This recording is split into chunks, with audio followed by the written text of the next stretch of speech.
Today inside the program Good Morning Salon, we dey look at climate, environmental and disaster issues na the country as we dey into the rains. We dey expect anytime from now for be joined by a representative from the Disaster Management Agency. We go talk about disaster prevention during the rain season. And also inside the studio I want for welcome Amara Salame Kanu, in an executive director climate change Environmental Forum for Action, FORAC, and a civil society organization we don't work on climate change issues them now the country for a very long time. Good morning and welcome to the program Good Morning Salon. Good morning and thank you for having me. Good morning to the people of this country. Okay, the Climate Change and Environment Forum for Action done the operate na Salon since 2004.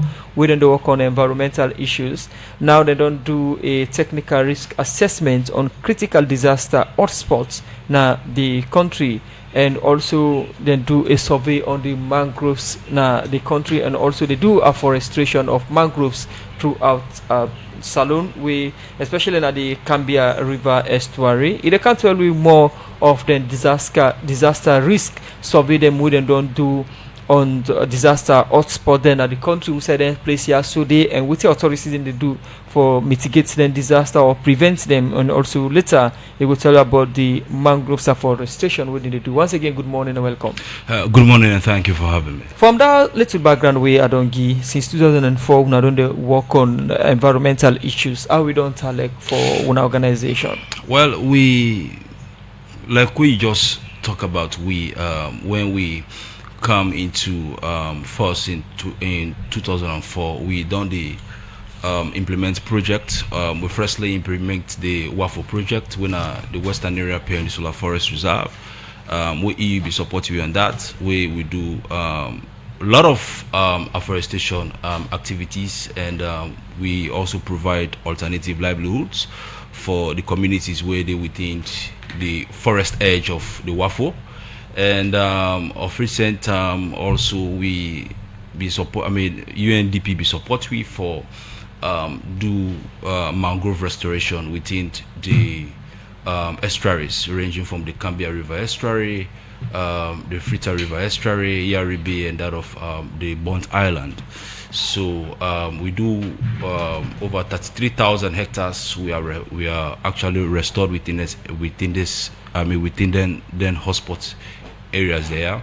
But before we even do the mangrove restoration, we undertake a technical assessment for identify the types, because we get various types of mangroves within the areas there. So we identify the kind of mangroves who will withstand the climatic condition, and we come to a realization, say the Rhizophora avicina could be the best option for we follow we do the restoration. So we be go ahead and do on that. And we also provide alternative options for especially people where they live within the area there, because even though we do restoration without you providing the alternative options, it's really going to be a challenge. So we also be incorporate that, and it was really successful, and we able to replenish areas that we don't lost over the years. But coming back to this year, we all know it is clear, say, for this year, we get what we call in science the return period. For this year, Sierra Leone be projected, say, with the experience a return period where they be done project for the country for be every 5 years. Now for the expect disaster, but it don't drastically change now. Now they experience disaster for every 2 years, they experience massive disaster. So this year it's really a return period where we expect disaster. So as an institution, we thought it wise, say we need for do an assessment for low identify other critical hotspots. And now we don't see there's increase in hazard. So we firstly do one within Freetown, because we're looking at the population index, because we're looking at the rate of urbanization, then we look at the rate of the hills then, because the topography gets a lot of role they play towards the aiding of the rainfall issues. So we identify, because we get 72 disaster prone areas, but we'll identify areas then within the hills. They will identify areas then within the coastal lines.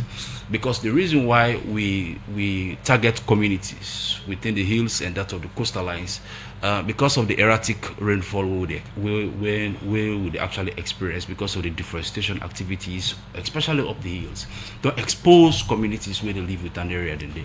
We get different disaster types them where they happen. Yeah. Which kind disaster type or the area they want to identify now? Which kind disaster type want they expect from the inside and the? Yeah. So now they are the China for us, because at the China for give the rationale why we could choose then communities here.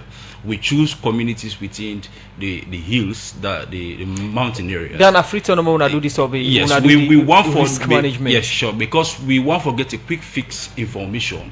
We want to get an information will go inform me before we go deep down to the rent. So this 3-month assessment we will do, like I just say, because of the erratic nature of the rainfall we will experience, communities up the hills because of deforestation, urbanization, don't expose them communities here to unprecedented rainfall where they happen within the areas. But at the same time, we also consider communities where they within the coastal lines, because if there's sea level rise within areas it affects them, and if there is unprecedented rainfall where they come up from the hills, so also they affect those communities within the shoreline. So we come to a realization, say, there is high exposure to the issues of flash floods. To the issues of flooding. As long as we will continue for bill as long as we continue for bill places and we will not supposed for bill, then we will continue for do massive deforestation.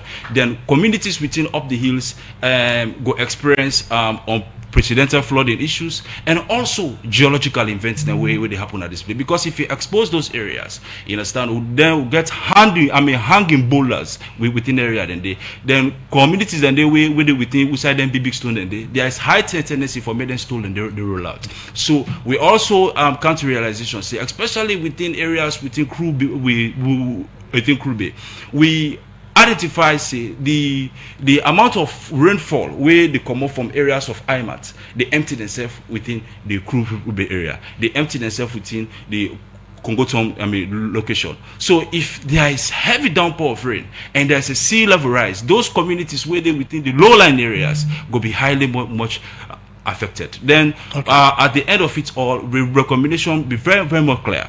Say we need for to do a continuous assessment of these for able for inform me before the rains, during the rains, and after the rains. Because at the end of it all, because there have been changes, and at the end of it all, if we're not able to get the correct information we're supposed to do, with interventions will be meaningless at the end of the day. Earlier on you mentioned, say, your study don't show, say, every year, every 5 years, we get a return period of disaster and saloon. Yeah. But the study we want to do show, say, now every 2 years. Yeah, the return period. Which you think, say, that the major things that are responsible for, let's say, on the experience persistent disaster? The responsibility come up from we as Sierra Leoneans, because we get responsibility as people for ensure, say, we're not building places that we're not supposed to be. We get responsibility, say, we need to conserve with forest that we get. Look at the western area the western area peninsula for forest. The level of encroachment within the area today. There is quest for these issues of land. People just build a place that where they're not supposed for build. So as long as we continue for do business as usual, then we exposed to the issues of the issues of the climate shocks. And now, to be honest with you, most of them people here will tell you, say, yes, we livelihood hinge on the forest, because the Chakolem where they actually born, they will get money for pay school fees for picking them. But there is options also where we for able for look into when their livelihood options there. Because if the people not get alternative livelihood, then will continue for encroach to the forest, then will continue for seek for men and get the available resources where they need for able for upkeep themselves. So it has to be in the two way. Continuous advocacy. Lord try for educate them people here, made them understand, say, what did they do get a harmful impact to the environment, and at the end of it all the environment will fight back. Understand? So the exposure it's clear. Then ranking down the show say we highly exposed to the issues of climate change. For example, the IPCC AR5 in 2016 ranked us as the third most vulnerable country in the whole world. The environmental performance index ranked we as one, rank we 155 out of 182 in the whole world. So these are visible impacts. So we're vulnerable to the impact of climate change. So we readiness mechanism for be strong enough for ensure say we adapt to the rising impact of the climate emergency. Now you make mention of the disaster types them or the area them who unado map, but from you talk, it seems as we focus more on the disasters them where they happen during the rain season, perhaps where they caused by maybe flood, landslide, erosion, and other one them.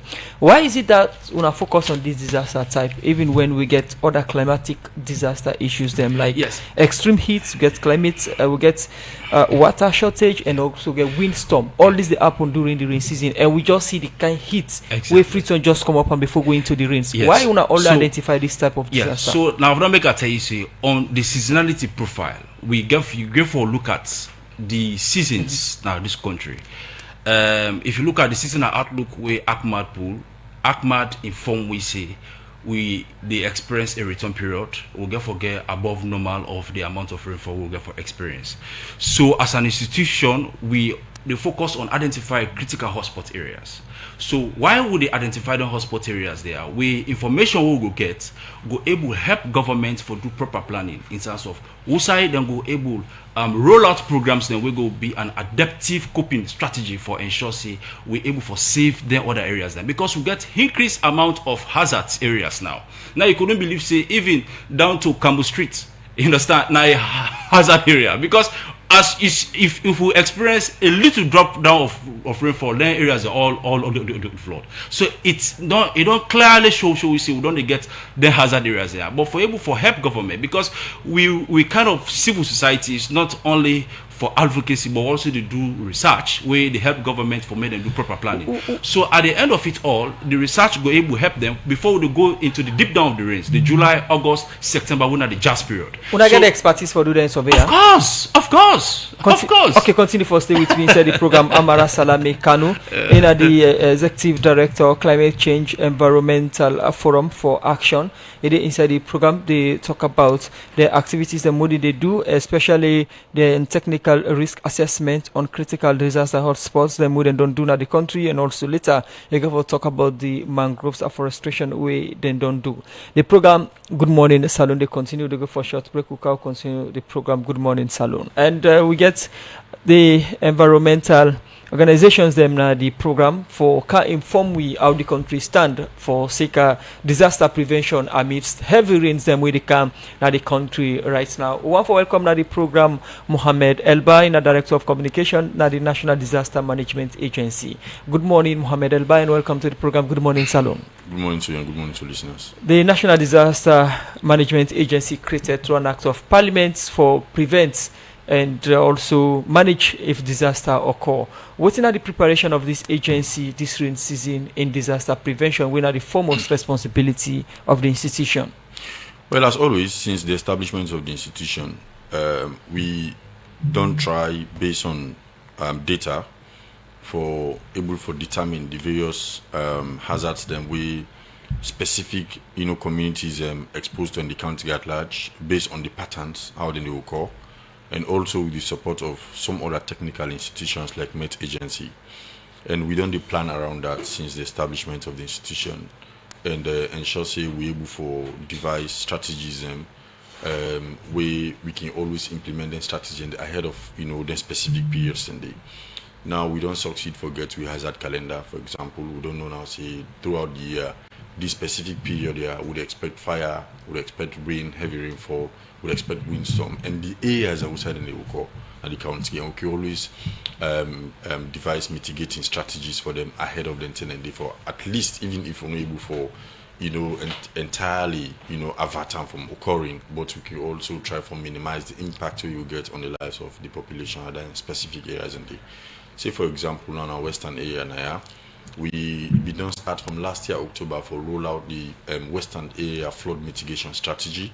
We can roll out every year. No sooner we get the seasonal outlook from Met Agency, because then get the technical expertise. We always on the work collaboratively.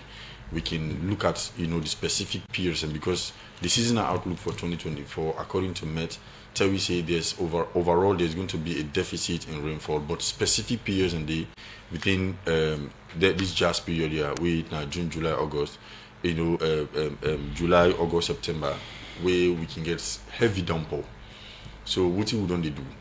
We don't, of course, as always, we don't identify plenty flash flood areas are prone to flooding.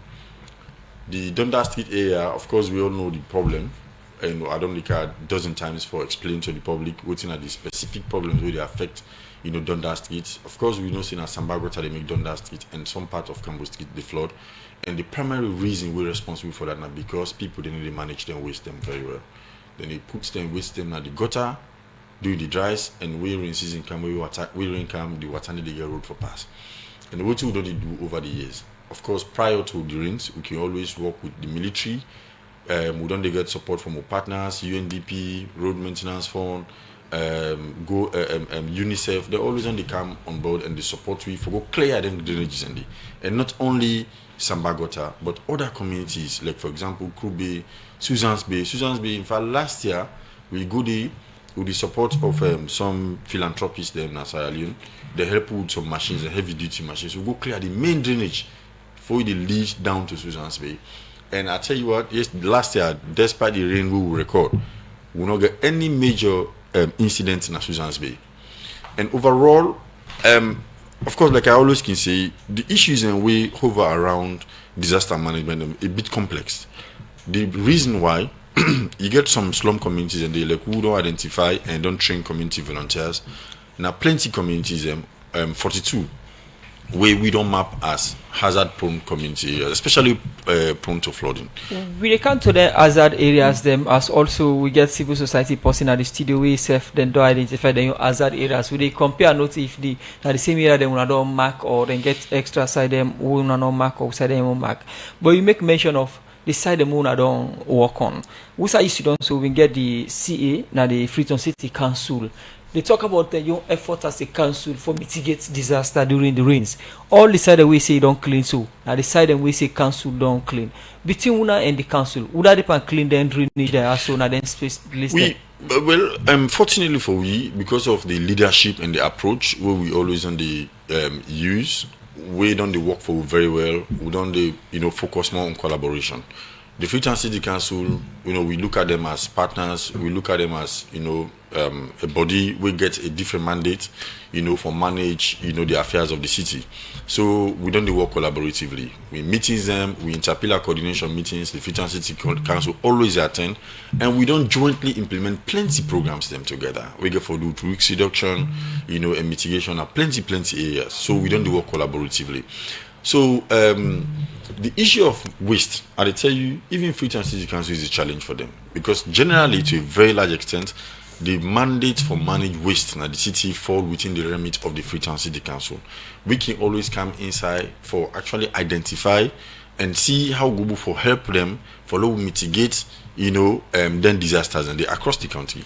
Now that make prior to the rains or any other period we feel say people like exposed to certain hazards them, we always only come in with expertise, we conduct assessment, we issue out reports, and we not only limit to Freetown City Council. We can as well, for example, if we identify hazard, we get for do it for like the last year we go now Guma. We did a fantastic presentation. I will present to the president, and the president will visit Guma and take action because we feel say at that time because of what we see, Guma be done exposed to so much encroachment, and we consider Guma as a critical national infrastructure. And if we left say we will not take action, and anything happen to that dam day, it will affect millions of Freetown residents there. So action has been taken in that direction. We also visit, for example, like the fuel depot na Eastern. We go there, we community volunteers and draw your attention to the impending danger we've been there because you get squatters and we don't go build in between pipes. You get Leone Naya, you get MP Naya, you get major, petroleum in the companies and where they operate, including Afrigas.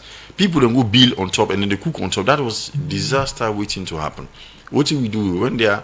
based on we approach, we engage the community leaders, and we successfully be able to relocate, especially the one that will be at high risk in that area. So it is not only limited to Freetown City Council, but we mandate cut across other institutions. We get different mandates we relate to. We work. Okay. We work with Ministry of Lands, for example, Ministry of Environment, and because like Ministry of Lands, we are not issuing building permits. Let me look at the collaboration between the agency and that of the Freetown City Council, because we see along the streets, City Council trucks and they come for clear the dirty the way they clean from the gutters them and take them to the dirty, then they go put them at the dump sites them. So from the agency point of view, which specific areas una they come in for ensure say una clean some of them gutters and they somehow overflowed? Yeah, we don't for you go Cool Bay, you go Susan's Bay, you go Cockle Bay, we don't involve. If you go on Facebook page now, you see live pictures and live coverages of the interventions in there. So which are the interventions that the areas for of clear then then clog drainages in there, when we get the funds. And also when we get support from, it could be tools and other stuff, and we can come in as an institution for make sure say we clear the drainage. And most times we don't make it so accessible that even the community youth can come to it, because we get a tool. We don't establish a tool bank now where communities can borrow the tools and then go clear the drainages, and we then they return them back. Okay, so now we talk about Kobe. When last one are going to Kobe for ensure say we are able for put things in place for 2 weeks ago we go and we do community. But we see them days also back. City Council be then at Kobe. Yeah, they clear. It is not a collaborative effort. You understand? Like I tell you, Freetown City Council got a broader mandate for manage the affairs of the city. You understand? So it is not to say if Freetown City Council is doing this, we know good, because we have been doing this for the longest time, but the challenge still exists. So it means we need more hands on deck, and we need to work collaboratively. We don't. In fact, even tomorrow, as I talk to you, we are going to be in Kobe as well. For go engage the community then day, and ensure say we identify potential hazards them, and we see how go for ameliorate most of them impending disasters that we're exposed to. And I will tell you, honestly, if you look at the data from 2022, because of the little interventions there. Because we're not going to go to Kubik at the moment and go talk say we relocate everybody. The issue of relocation, it gets challenges. You understand? It gets plenty implications. You get human rights implications. You get security threat implications. So it has to be a top-bottom approach, like I always done maintain. So what we don't do as an institution, because we get the expertise, we don't develop adaptation measures for them people there who said they. And then they have interventions that they minimize, even though we need to eradicate the flooding entirely because of outside and the topography. We don't manage for ensure say we devise adaptation measures, and then they greatly don't minimize the impact. From 2022, we not record no death as a result of flooding. Okay, so and we not record any major destruction of property from 2022.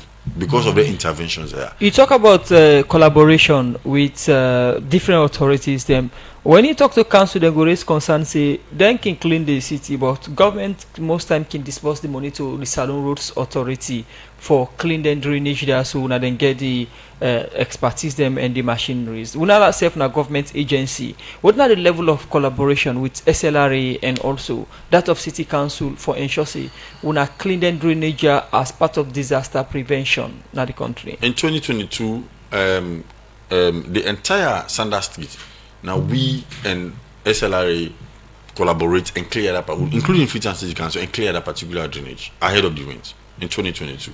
Then they tell you the level of cooperation what we always don't maintain. That is our approach. And if you don't attend with interpillar coordination meetings, you find out say we get everybody, every sector, lands, the private sector, the NGO, Freetown City Council, we partners them, everybody they come, we present with data for the month, and everybody can able to identify and say, me can take responsibility for this support and this, or they make it available or we go into implementation. So that make we don't establish with various pillars now the NDMA. We get the risk reduction pillar with the Ministry of Lands and the head them. We get the communication pillar with the Ministry of Communication and the head them. We get various other pillars who will establish the relief and response pillar for make sure say the back Ministry of Agriculture, Nutrition, they all did the work. All them pillars in the work effectively for ensure one thing: collaboration and partnership, because now the only way that to go for succeed. But I want to delve a little bit on the challenges. Musa, because Fuka will talk about what we don't do and we not talk about the challenges. We look at the challenges. We just look at the interventions in disaster prevention during these rains. Though it no limits, we just come on into the dries. We get during dries we can get fire incident. Then, but now we're into the rain seeking. Take we through the interventions. Then I will look at waiting at the hold back on the work of the National Disaster Management Agency. Then for prevent or respond to disaster in the country. Continue for stay with you inside the program. Name na Mohammed Elba, and the Director of Communication for the National Disaster Management Agency. The program Good Morning Salon to continue. We'll go for a short break. Salami, you don't listen to waiting Mohammed Elba from the Disaster Management Agency don't they say. Before we can talk about the disaster prone areas and want to identify some of the things that they need for be done. They don't talk about some of the measures them where the agency don't they put in place to address disaster in the country. You think say some of them measures and they enough to address the disaster in the country? Well, we want to commend NDMA for the work so far done, but we still say we still got a gap as a country and for able for tackle this issue. Preparedness issue, they look and say it only need for take. But it only be for be active during the peak of the rains. You understand? Before the rains, when during the dries, I think say then 10 and day we need for enhance with preparedness because preparedness gets a lot of things for do because they say like none the means of implementation. One, you need the financing, the adequate financing, you need the capacity so far, you need the requisite technology for able for help you with the work. You will understand. So but like I say, we still need resources for able for as a country for able for tackle this issue. We think say they are still challenging in resources, but I see say NDMA don't do a fantastic job now. They don't even develop the disaster risk financing, right? Yes, that disaster risk financing, they look at alternative financial instruments we go mobilize more resources for able for help them work.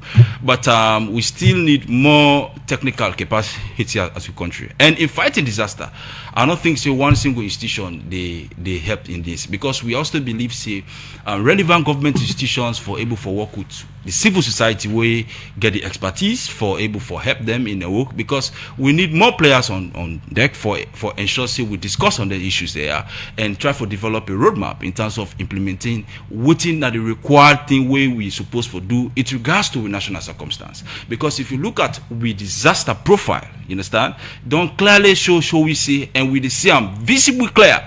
So we expose, we're vulnerable to the issues of climate shocks, and we preparedness mechanism, the available resources we need, the requisite the requisite technology that we will need for able for match up with the kind of disaster we the experience. But the issues of the fire brigade, understand our approach, we the only one when there's a peak of the rains, it go actually limit with capacity for adapt to the rising impact. Now, talking about the type of disaster preparedness and what the makeup of the agency work and the collaboration we see in the do. Let me look at earlier you talk about the technical risk assessments we want to do on critical disaster hotspots. Yeah. Take me through the hotspot areas there also. Okay, so we try to look at areas from we try to look at issues from human settlement.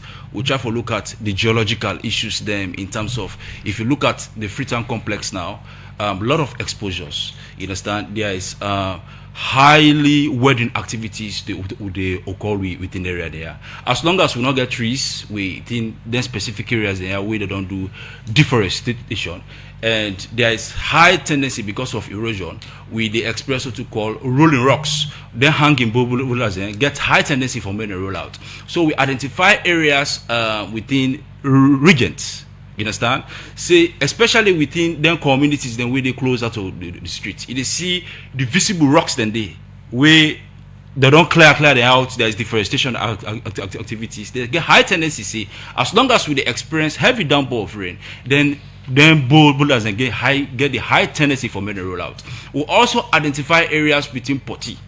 Understand? Especially areas where they within the low-lying areas, now the coastal line, because of they're exposed to these issues of sea level rise. If we get high amount of rainfall, especially within the area, all them places and they go be flooded. We also identify areas within York. You understand? These are all areas then where now over time, over this short period of time, now because of the human induced activities within the area, they are not exposed them places they are to the issues of flooding, the other disastrous areas within. So now then critical areas they are, then looking at the questions. Now of course we get Crew Bay. Also we try to look at Crew Bay. They'll try to look at what's in the indigenous coping strategy, because we not only pull the research for able to identify the hotspots, what in the communities then they do, because we need to know the adaptive options. Because if we know the adaptive options, we will be able to leverage on their indigenous practices and see how we will build them up, scale them up. Because I will share with you an example when we do the mangrove restoration. Communities within Bont, you couldn't believe, so when we plant the mangroves within the area, the mangroves are not survive. Unless we'll forget community consultation for law, we ask the community people for me to inform me, you understand, what's in the kind of indigenous method the way they do.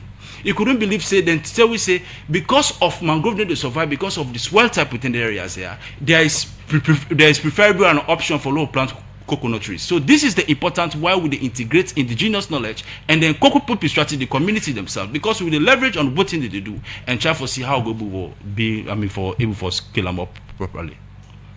Mohamed Elba, come up from the Director of Communications, National Disaster Management Agency.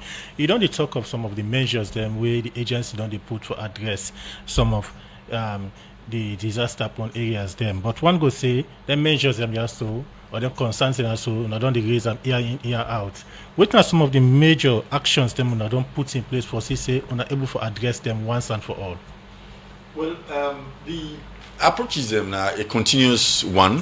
It is really not that we go for solve the problems immediately or once and for all, because the problem is so huge and they are so compounded that we get for take time for at least minimize most of the challenges there. The factors are so many. There's so many, but I tell you for based on our assessment, the issue we get for the control of waste, a major factor than the we're responsible for floods, especially inside Freetown.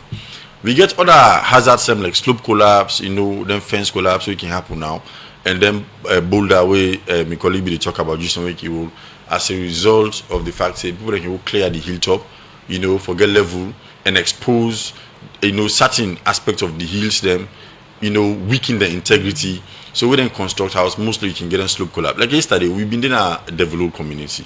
We get a slope collapse. Fortunately, 6 buildings, 3 day we have been unfinished one, and the other 3 day we them be done.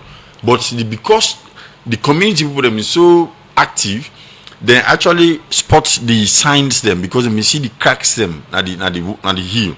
It be visible, so they ask everybody for evacuate. Unfortunately, yesterday the first, 90 people then come on at the house. The house is all they evacuate. And yesterday evening, another slope collapse happened where it broke all the houses in the 6. We go there yesterday, we use that as an opportunity for engage the community leaders, talk to them how they for manage them communities them, and let them stop for sell land, because then self can sell land to people them, and then can have firm papers them. And we also use that as an opportunity now for today with the engage Ministry of Lands further, because we always done the work together.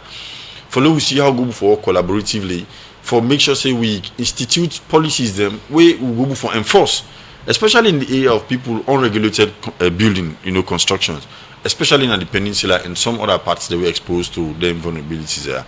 It is so important. But waste management, what we don't do in regards to waste management, we don't do plenty sensitization. We don't talk to communities, especially the hillside communities, say please, we understand say dumping sites now a major challenge for you now in our communities, but if we now take una waste and put in a gutter, we are not manage them very well. Where rain come before it can downstream, it will actually affect una force and destroy una properties. So what they happen over time? Plenty people, even though yes, we get majority of people still trading dirty in a gutter, but plenty people don't accept the fact say them for good they take them dirty, we clean salon they pass, then put them inside and pay 10,000-15,000 and go through them. Who said they're supposed to try appropriately? And even them bobo themselves, we are now planning on engaging most of them bobo and they we don't ask people them for identify some of them who will engage in our office because them clean salon bobo themselves no can help situation. They can go collect the dirty and go through and gutter back. You understand? So we don't identify that as a challenge, and we are now planning on identifying as many as possible clean salon workers for engage them and talk to them because we feel see them on the right approach. I think the council collaboration with council in that area will be good. As you get from Salami just now, say they don't identify some areas them from the National Disaster Management Agency standpoint. It's not some of the areas that we don't watch or we don't identify as disaster-prone hotspots. Yeah, we get 42. You know, we get data for and where we don't identify. You know, these now one them not to like the one because we categorize them into high risk and low risk. You understand? But the high risks now 42, we will really focus on every year. All Afriton and day. Yes, the majority of them are Afriton and day. We get other areas in Akailan, but the hazards are different. For example, on the east, they're more exposed to windstorm. The north, na fire, plenty doing the dries, fire incident, and so we can categorize them, and every period we can develop strategies ahead of them periods and go do sensitization. Also, we need for do risk reduction, or we need for do any intervention. We do them ahead of time, and then it don't help greatly because over time, even the fire, the fire incident that we record last year, is far less than in 2022. 2022.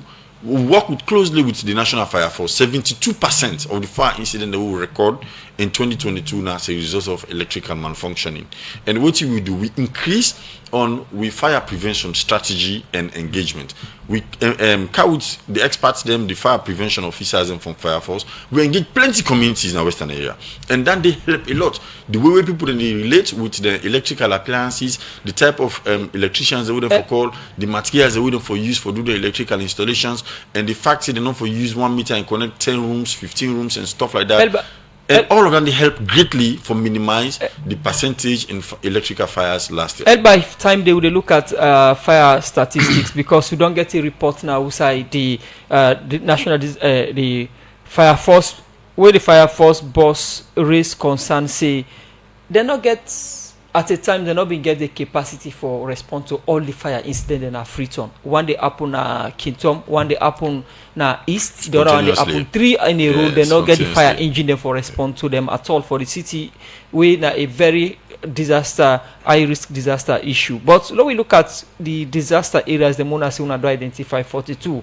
We don't get concern from people na the Tengbetan community for sake of the Tengbetan bridge where they say perhaps let the National Disaster Management Agency pay attention to that, and also we get other bridges them across. Is it them bridge are they part of una risk or una assessment? Every aspect of we society we get for way they pose threats, especially to the life and property of people that would consider as hazard. What is the status of that bridge? At the camp before now, we know, of course, we know flooding, fire, windstorm. These the major hazards and that will be done categorized. But over time, we realize a slope collapse and fence collapse now major hazard because people they don't build them fences them and then get a major retaining walls for years. And a year before last, a spur loop, we see slope collapse, fence collapse, kill 6 people them. The fence, the retaining wall, it broke. It for down under houses, they would be underneath and kill 6 people them. And we see boulders and don't rule na Godgich and kill 2 people them. So all that need we don't count them in, or we don't now categorize them as hazard. Similarly, so like the bridges them. There was a time, sometime year before last, the Aberdeen Bridge, where people must carry me the past the year, you say noise may happen. What you would do? We actually write to SLRA, then call the engineers. We go do technical evaluation of that particular bridge. And at the end of the day, the engineers then can tell you say all the loose and the way you see so now a day part of the engineering stuff that the bridge can contract during the dries and a close during the rains. So now they made the left them space and that the noise them they under now the schools that will be old and they be done slack. So then we just go and do some minor repairs and then they be settled. So also there was a time where we really say the integrity of the bridge and the rail line. You understand? Also be with himself. The engineers and back will write to them and goodie and then go tell you see the integrity of the bridge is okay.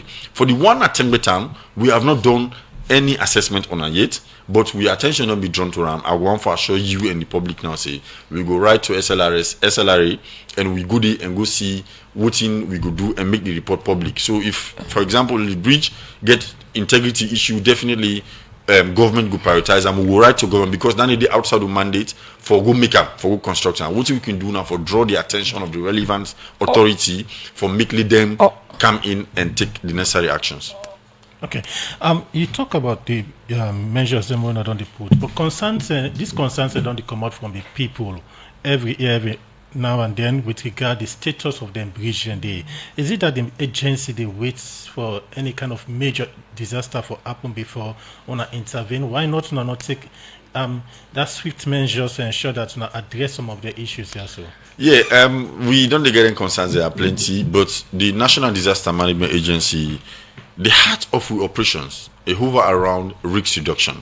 And you find out, say, every other directorate in the National Disaster Management Agency, they give support to the Directorate of Risk Reduction because now that make them establish for manage disaster-related matters in Sierra Leone and increase the resilience of communities for leading themselves effectively able to manage their own hazards locally.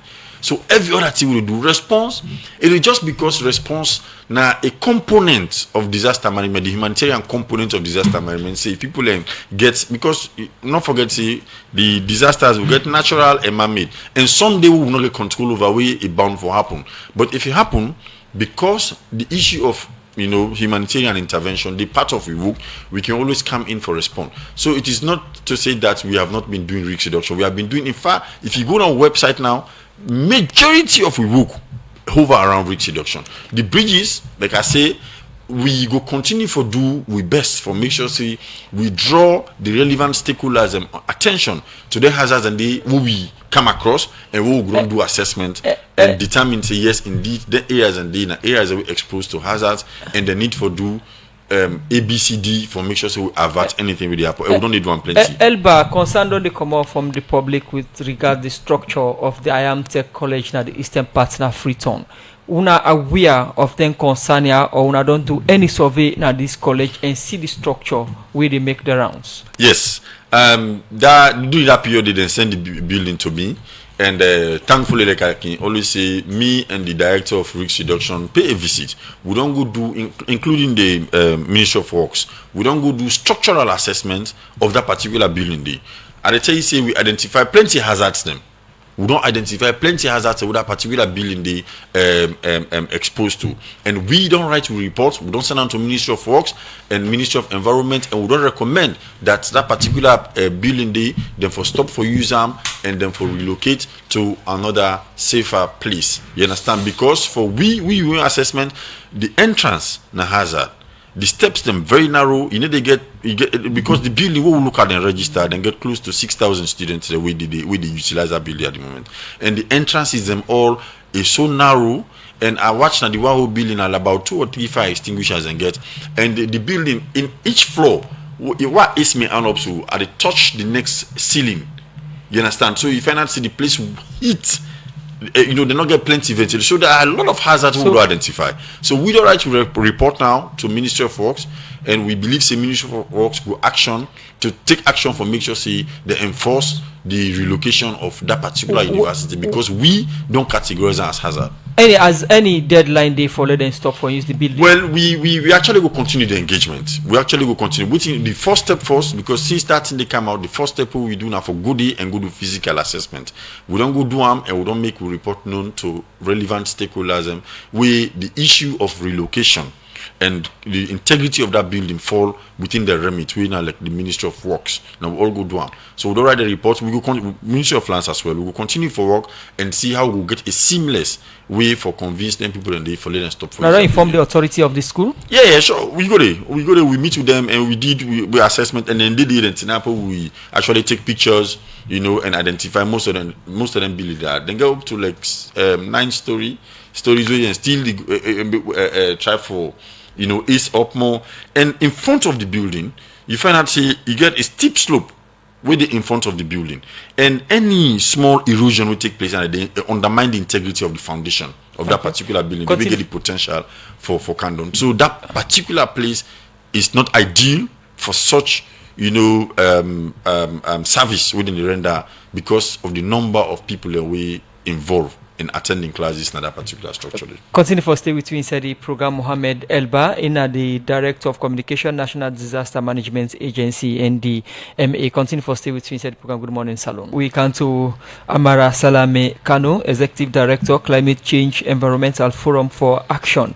We an organization where they work on environmental issues. You don't talk about una assessment, them una don't do, and also una afforestation una don't do.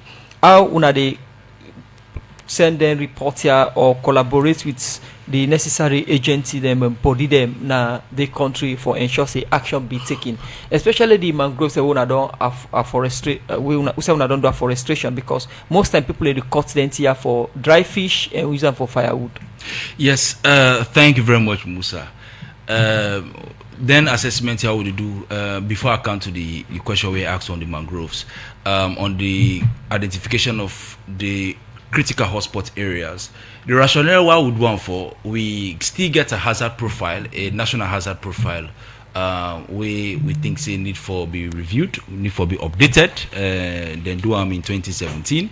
And we think say emerging issues then don't come up, so it's really an opportunity where we need for ensure say we need for review on the national hazard profile.